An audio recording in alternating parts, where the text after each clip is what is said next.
Alright guys, today I will be talking to you with my wife, Samantha, and myself, Amir. We're at Khela Meets World about Paris.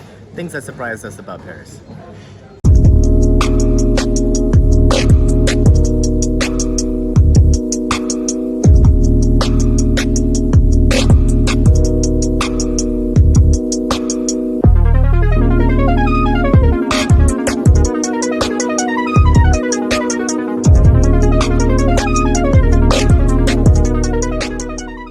Alright, we'll take turns. I'll go first.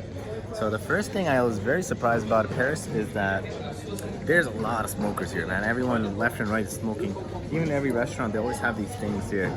So you can put your cigarettes and then they put the butt inside. They're called ashtrays. Ashtrays, yes. The Ashtrays, wow.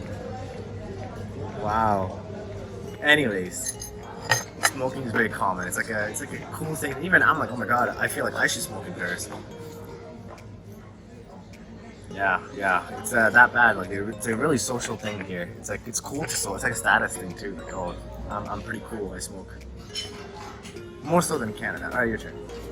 Thing number two that surprised us during this trip was definitely seeing a lot of people drinking alcohol in the afternoon. Now, Amir and I have been like pretty bad at waking up. We don't wake up in the morning. We're literally having our coffee at like 2:07 in the afternoon, and it's actually 2 o'clock in the afternoon. It's 8 o'clock in Toronto, so. All right. Well, regardless, we haven't really fully adjusted to the time zone here, but 2 o'clock in the afternoon and people are drinking wine or like having beer, and it's a very socially accepted thing. Like people just go to cafes and bars and they just drink, and it's socially accepted. It's completely normal.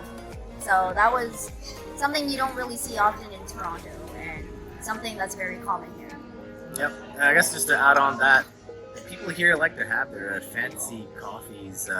So I'm used to having like my normal coffee, which is filtered coffee. Over here, I had a hard time finding that. They have like espresso, double espresso, cappuccino, macchiato, whatever. And it seems like most Parisians drink this like concentrated caffeine drinks. Yeah, In small doses. Yeah, small doses, exactly. It'll be like a little cup. Yeah, surprised.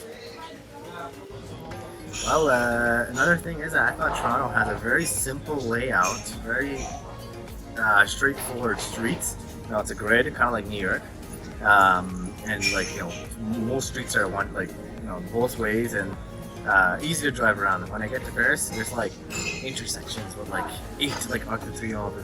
There's like multiple streets combining into one intersection, and it looks like chaos. It looks like chaotic. That was surprising. Yeah, and actually, you can actually hear a lot of vehicles here that are electric powered. It seems like Paris is very they don't use too much gas vehicles. It's mostly electric vehicles, which makes sense because the speed generally here is slow compared to Toronto. Like Toronto, you can go 60, 80. The highways are fast. Here, people generally go like 40 or slower. All right, cheerio, mate.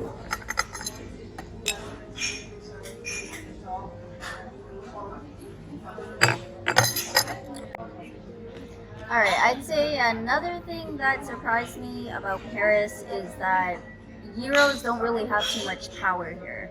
So we came on this trip with a bunch of Euros. We did the money exchange back home and everything. And we thought that we would be perfectly fine with like just using our Euros, but many or a few of the important places that we've been to anyway kind of don't accept the Euros. Like, for example, when we went to the Louvre and we were giving them the cash, they actually just don't accept cash right now, and I think it's because of the COVID situation. Nobody wants to actually touch the money that you're using, so card is actually king here, not Euros. Yeah. Even today, when we went to catacombs, we were trying to like go online, pay cash. They're like, no, buy it online. They don't want to they don't want people to buy in person either. Yeah. Even when we give money, people have a hard time counting change. It's like they forgot how change works. Cash is not king, guys. Cash is peasant. All right, next up is Parisians are very, very social. Everyone's out on the restaurants like every day of the week. Every restaurant's full.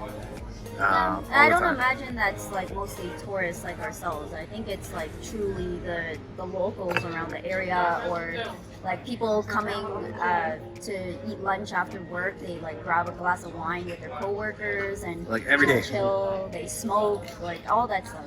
Every day. Yeah, the lifestyle is just very chill here Yeah. and fashionable. Laid back. Oh yeah. Speaking of fashion, I noticed the Parisians fashion. They wear pants where they opens up at the bottom. What is this called? I think they have a name. I just don't remember. They do, and It's like the '80s back in North America or something. Like when people used to wear those pants and they used to open up. Yeah. I wasn't alive, but like you can see retro movies where they have those kind of fashionable pants. If you know the name of those pants, leave a comment down below. In the comment section. Alright guys, another big surprise, especially for me, was the bathrooms. They are not free, guys. They're not free. I have to pay €1.50, 1.5 euro to use the bathroom to go pee. Yeah, like back home, like obviously, you know, like if you run into a 24-hour McDonald's or you know, any fast food restaurant really, and just use the washroom casually. Like nobody like asks you to like spare a couple change to like go into the bathroom. I mean, worst comes to worst, if you're a paying customer, you can use the bathroom. But Right. we went to McDonald's here, and they still charge us like 50 cents to use the bathroom, even if you're a customer. Yep. Like, no wonder it smells like pee out here. Alright guys, so that's it. Those are the Things that surprised things that us. surprised us about Paris so far. Alcohol is cheap. Food is expensive. Clothes can be cheap too, actually. Clothes can be cheap, Yeah, especially like we saw shoes. Yeah, especially shoes. We But saw yeah. shoes that were only €5, guys, and they were like genuine leather and everything. So Wow. I wonder if it's leather from Italy. Anyways, it's a wrap. Hit that like button, subscribe, and see you next time in Paris.